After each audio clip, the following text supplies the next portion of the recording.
Thank you. सबसे पहले all of sudden ये प्रोमो आया है, पूरी शो का जो सब शॉक हटकर से पहले बताइए, फिर से चीजें आ रही हैं, क्या करना चाहिए? पहले आपने प्रोमो जब देखा, क्या रिएक्शन आपको मिल रहा है?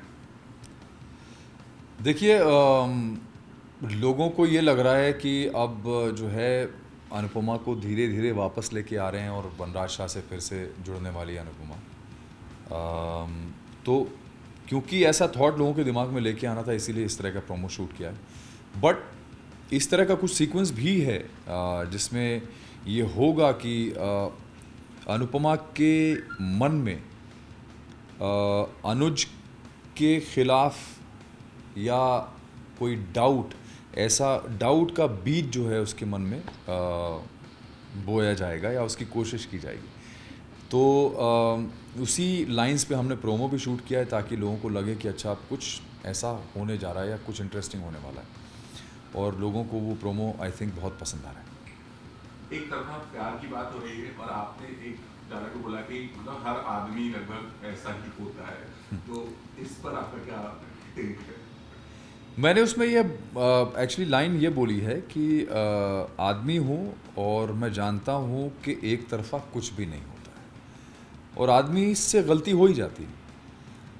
तो ये एक बहुत ही जनरल स्टेटमेंट है कि एक तरफा कुछ भी नहीं होता है कभी। यानी अगर अनुज और माया के बीच में कोई इक्वेशन बनी है तो वो एक तरफा तो शायद नहीं बनी होगी। ज़रूर अनुज की तरफ से कुछ ऐसा हिंट होगा या कोई इन्वॉल्वमेंट होगा जिसकी वजह से माया ऐसा कर रही है, ऐसा बिहेव कर रही है। तो उसको लेकर मैंने ये बोला कि हाँ, इंसान से गलती हो जाती है, कोई बात नहीं। बट वो नोइंग वनराज, वो बोलता भी इस तरह से है कि लगेगा कि वो बहुत प्यार से बोल रहा है, बट उसका मकसद ये है कि वो उसके दिमाग में एक बीज बोना चाहता है डाउट का। इसीलिए वो और भी ज़्यादा प्यार से बोलता है कि इंसान से गलती हो जाती है, कोई बात नहीं, तुम थी नहीं तो उसके पास और कोई ऑप्शन नहीं था, उसको कोई चाहिए था बात करने के लिए, तो उसने उससे की, तो कोई बात नहीं। तो इस तरह से वो कुछ बोलने की कोशिश करता है। और उसके बाद जो है वो फिर अनुपमा भी कुछ कहती है। फिर ये सारी चीज़ें जो हैं ये महाशिवरात्रि के सीक्वेंस के साथ जुड़ी हुई हैं। तो ऑडियंस जब देखेगी तो उनको समझ में आएगा कि किस तरह से उसको मतलब शिव से, भगवान शिव से उसको रिलेट किया गया। तो जब ये जो प्रोमो देखा है, मतलब हमें भी लगा कि कहीं फिर से सब कुछ वापस पटरी पर आएगा, ऐसा कुछ होने वाला है, या फिर इसमें भी बहुत बड़ा ट्विस्ट है? देखिए, अगर सब कुछ पटरी पे आ गया तो फिर तो शो ख़त्म हो जाएगा, शो को देखना बंद कर देंगे लोग। तो पटरी पे तो नहीं, गाड़ी पटरी से उतरी ही रहेगी। कभी चढ़ेगी, लोगों को लगेगा अच्छा अब चढ़ गई, लेकिन फिर उतर जाती है। तो ये चढ़ना उतरना लगा ही रहेगा। और क्योंकि वही हमारा मकसद भी और वही हमारा काम है कि हम कोई ना कोई इंटरेस्ट ऐसा हम लोग बना के रखें ताकि ऑडियंस जो है वो हमेशा इंतज़ार में रहे कि अब कल क्या होगा, अब क्या होगा, या अब वनराज शाह क्या करेगा। क्योंकि वनराज शाह एक ऐसा इंस्ट्रूमेंट है, एक ऐसा टूल है शो में जो जिसको हमेशा इंटरेस्ट जनरेट करने के लिए इस्तेमाल किया जाता है। तो उसके ही थ्रू जो है अब ये फिर से जो इंटरेस्ट एक जगह है, उसकी एक लाइन से कि आदमी से गलती हो जाती है, तो अब लोग सोच रहे हैं अच्छा ये क्या गलती कर बैठा भाई। तो ये पटरी पे आती रहेगी गाड़ी और पटरी से उतरती रहेगी, फिर चढ़ेगी फिर उतरेगी। वैसे आप कितने खुश हैं कि जो ये ट्रैक आया है इस पर? मतलब आपको कितना अच्छा लगा, या आप कितने एक्साइटेड हैं इसको लेकर के? देखिए, एक्साइटमेंट तो मेरा लगातार बना रहता है, और जिस दिन एक्साइटमेंट नहीं हुआ उस दिन मुझे लग रहा है कि मैं शो से बोर हो जाऊंगा एज एन एक्टर। तो एक्साइटमेंट मेरा कॉन्स्टेंटली बना हुआ है, और ये बहुत बड़ी ब्लेसिंग है क्योंकि हमारे राइटर्स ने, स्पेशली हमारा जो प्रोड्यूसर हैं, उन्होंने इतना मेहनत और इतनी मेहनत लगन से काम किया इस शो के ऊपर आज तक कि वो लोग एक भी मोमेंट ऐसा नहीं आने देते हैं। जबकि ये ह्यूमनली इम्पॉसिबल काम है कि आप किसी भी शो में लगातार ऑडियंस का इंटरेस्ट बना के रखें, लेकिन अभी तक उन्होंने ऑडियंस का इंटरेस्ट बना के रखा हुआ है। अभी तक हम लोग ऊपर चल रहे हैं और कंपटीशन में भी हैं, और दूसरे शोज़ वाले हमसे घबराते भी हैं। तो ये एक ऐसी चीज़ है जो मुझे लगता है कि महाकाल की बहुत बड़ी ब्लेसिंग है कि हम लोग अभी तक वो इंटरेस्ट जो है वो बना के हमने रखा हुआ है। चलिए वनराज की अगर बात करें जी। शो में वनराज कभी चेंज नहीं दिखे, मतलब एकदम वैसे दिखे, क्या कहना चाहेंगे इस पर? देखिए वनराज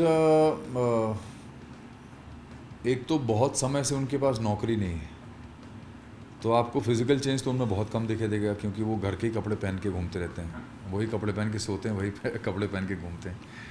और मेंटली उनका चेंज होना बड़ा मुश्किल है, हालांकि उनमें बहुत सारे बदलाव आते हैं बीच में, बट कुछ चीज़ें ऐसी होती हैं जो फिर से वनराज शाह को ट्रिगर कर देती हैं और फिर से वो मजबूर हो जाते हैं कि वो फिर से वापस पुराने वनराज शाह बन जाए। पर हैविंग सेड दैट, वनराज शाह एक ऐसा कैरेक्टर है जो डिफाइंड नहीं है, उसकी कोई परिभाषा नहीं है, कोई एक लीनियर उसका डेफिनेशन नहीं है। और यही वजह है कि वनराज हमेशा से एक अजीब पहेली रही है, एक अजीब मिस्ट्री रही है, और उसी मिस्ट्री और पहेली के चलते वनराज शाह का जो कैरेक्टर है वो इंटरेस्टिंग बना रहा है और आगे भी रहेगा बाय महाकाल्स ग्रेस। और एज एन एक्टर मुझे पर्सनली वनराज शाह को प्ले करने में इतना मज़ा आता रहा है पिछले 2.5 साल से कि अगर वनराज शाह डिफाइंड कैरेक्टर होता और एक बहुत डेफिनेट कैरेक्टर होता कि अच्छा नहीं वनराज शाह अच्छा ही इंसान है, तो शायद मैं 1 साल पहले ही बोर हो गया होता इस कैरेक्टर से। बट इससे मैं आज तक एज एन एक्टर बोर नहीं हूँ। In fact it gets more and more interesting for me with newer plots, कि मुझे हमेशा उसको एक नए दायरे में जाके सोचना पड़ता है और नई चीज़ें नए सिरे से करनी पड़ती हैं। तो वो इंटरेस्ट मेरा एज एन एक्टर भी बहुत बना रहता है और मैं एज एन एक्टर ग्रो भी बहुत करता हूँ उसके साथ। मदरसा की बात करें, कैसी बॉन्डिंग है आपकी उनके साथ? मदालसा के साथ मेरी बहुत ही फैंटास्टिक बॉन्डिंग है और हम लोग परफॉर्म तो करते ही हैं साथ में, बट उसके अलावा हम लोग रील्स में भी परफॉर्म साथ में करते हैं, क्योंकि मदालसा जो है वो रील्स के लिए बहुत एक्साइटेड रहती हैं। इंस्टाग्राम उनके लिए बहुत ही एक एक्साइटिंग स्पेस रहता है, तो उनके चलते मैंने भी बहुत कुछ सीखा इंस्टाग्राम पे। बट आज भी मैं शूट करना और एडिट करना नहीं कर पाता हूँ, तो वो सब काम भी वही करती हैं। तो वो कॉन्सेप्ट लेके आते हैं, फिर हम लोग शूट करते हैं। मेरा मेकअप आर्टिस्ट या उनका मेकअप आर्टिस्ट कोई शूट करता है, उसके बाद वो एडिट करते हैं, फिर हम लोग साथ में पोस्ट करते हैं। तो वो एक हमारा जो है उसमें एक एक्स्ट्रा हमको जो ऑडियंस को एंटरटेनमेंट पहुंचाना होता है वो उसके थ्रू पहुंचाते हैं, और उसमें हम लोग की बॉन्डिंग भी लोगों को बहुत एविडेंटली दिखती है कि ऑन स्क्रीन केमिस्ट्री है, फिर ये ऑफ स्क्रीन केमिस्ट्री है, जिसकी वजह से हमारे रील्स भी बहुत अच्छे इंटरेस्टिंग बन के आते हैं। तो yes, my bonding with her is absolutely fantastic, touch wood.